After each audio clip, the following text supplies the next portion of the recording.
Besides animals and plants, there is a world of living creatures that are present everywhere, but are so small that these cannot be seen by naked eye. In order to see microorganisms, we use a special device called microscope. Let's perform an activity.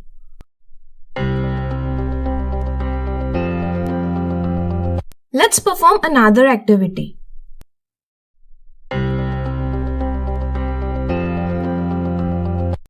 During rainy season, moist bread get covered with greyish-white patches.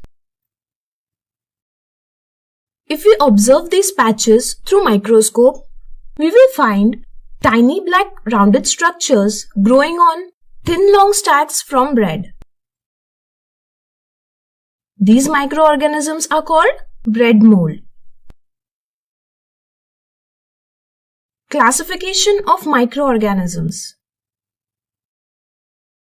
Microorganisms are classified into 4 groups: bacteria, fungi, protozoa, and algae.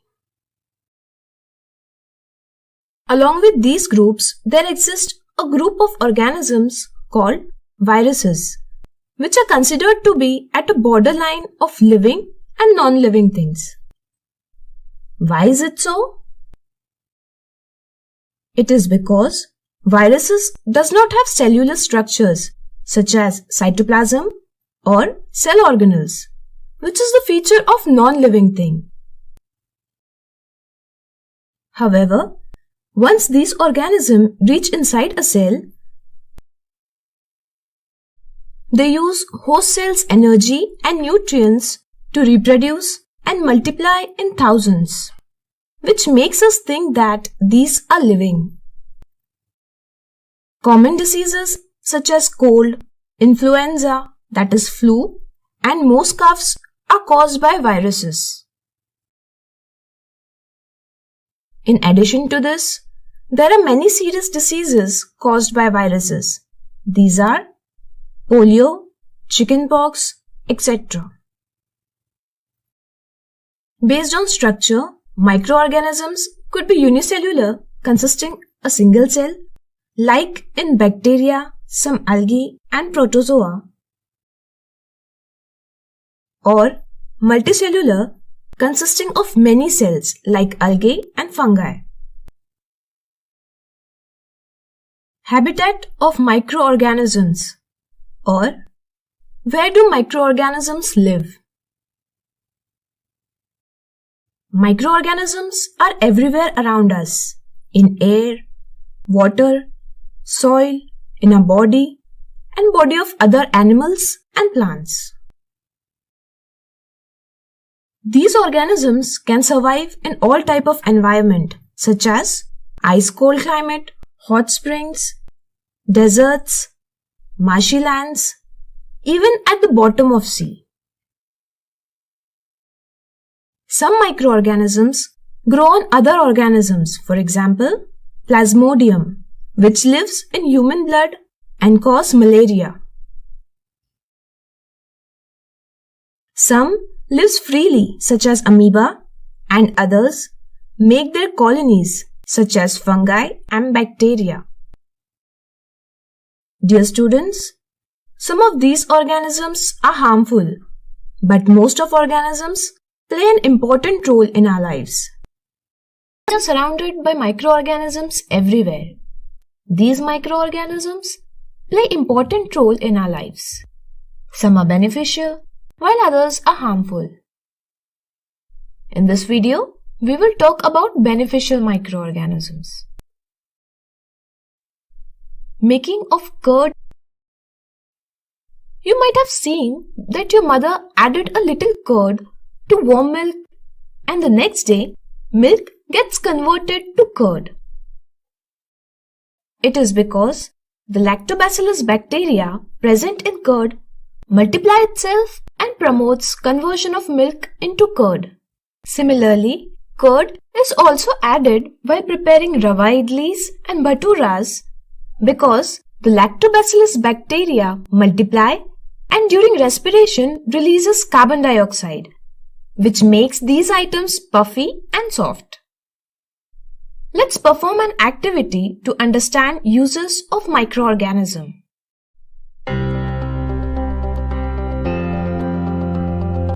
Commercial use of microorganisms. Yeast convert natural sugars present in grains like barley, wheat, rice, and crushed fruit juices into alcohol. The process of conversion of sugar into alcohol is known as fermentation. Let's perform an activity to understand the use of yeast for production of alcohol.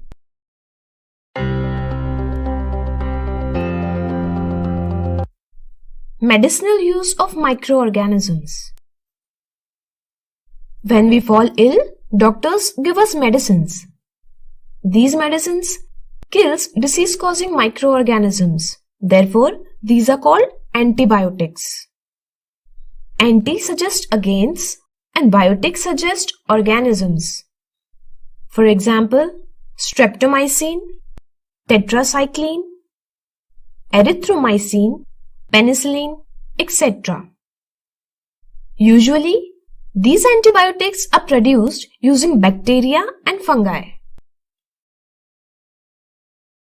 Vaccine. Whenever a disease-causing agent enters our body produces antibodies to fight against it. Our body also remembers how to fight against the intruder.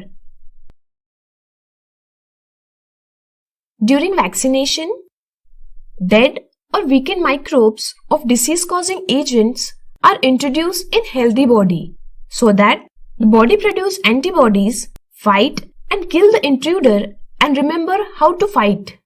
Thus, the antibodies present in the body protect us from disease-causing microbes. Polio, cholera, tuberculosis, smallpox, and hepatitis can be prevented by vaccination. Increasing soil fertility. Some bacteria such as blue-green algae, rhizobium, have ability to take nitrogen from atmosphere and enrich soil with nitrogen compounds, thereby increasing soil fertility. The process is called nitrogen fixation, and the microbes involved in this process are biological nitrogen fixers. Cleaning the environment. Microorganisms helps to decompose dead organic waste of plants and animals, thereby converting them into simple substances. These substances are useful for other plants and animals. Thus, microorganisms helps to degrade the harmful and smelly substances and hence clean up the environment. Let's understand the formation of manure with the help of following activity.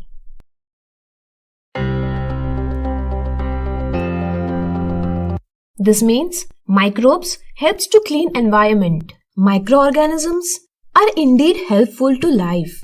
However, there are some microbes which can cause diseases to humans, animals, or plants.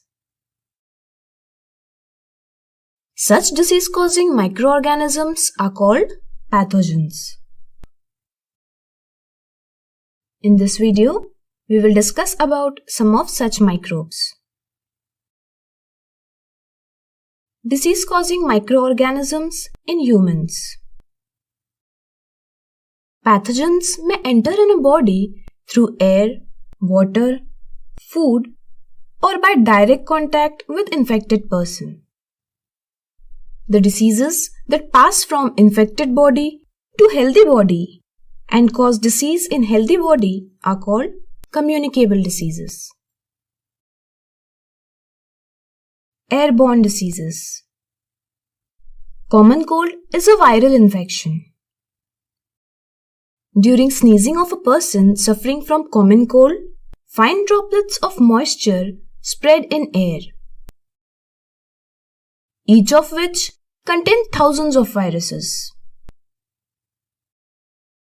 These viruses may be transferred to healthy body during breathing, causing disease in the body. So, the infected person must use handkerchief while sneezing, and the healthy person must be kept away from the infected person. Some other airborne diseases are tuberculosis, which is caused by bacteria, measles, chickenpox, polio, common cold are caused due to viruses.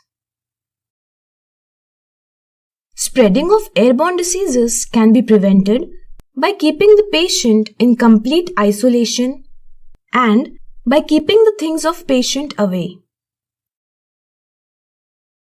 Vaccination at suitable age is also helpful.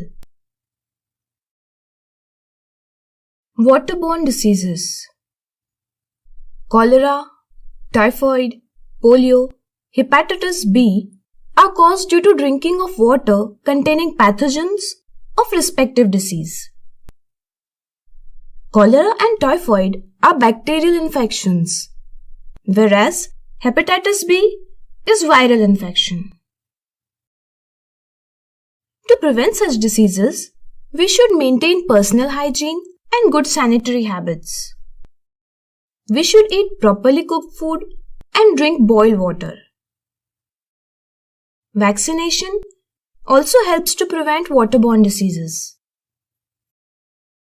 Diseases transmitted by carrier. The organisms such as houseflies, mosquitoes, which carries pathogens are called carriers. Pathogens present in garbage stick to the body of the housefly. When houseflies sit on uncovered food, pathogens get transferred to the food.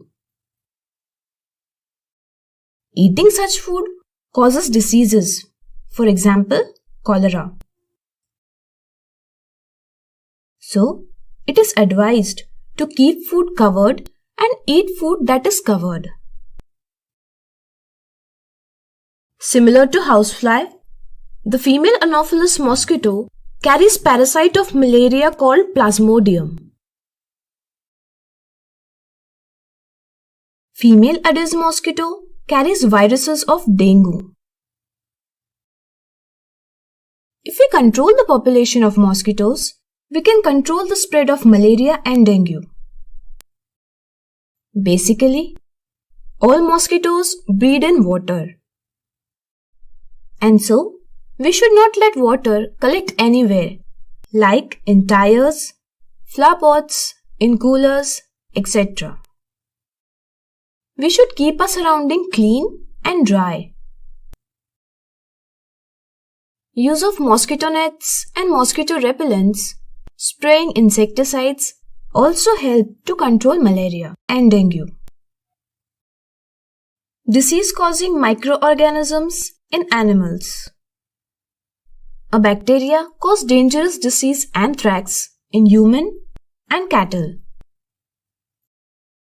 Foot and mouth disease of cattle is caused by a virus. Vaccination can prevent such diseases. Disease-causing microorganisms in plants. Diseases in plants result in less crop production. Some of these diseases are citrus canker is caused by bacteria and transmitted through air. Rust of wheat is caused due to fungi and transmitted through air or seeds.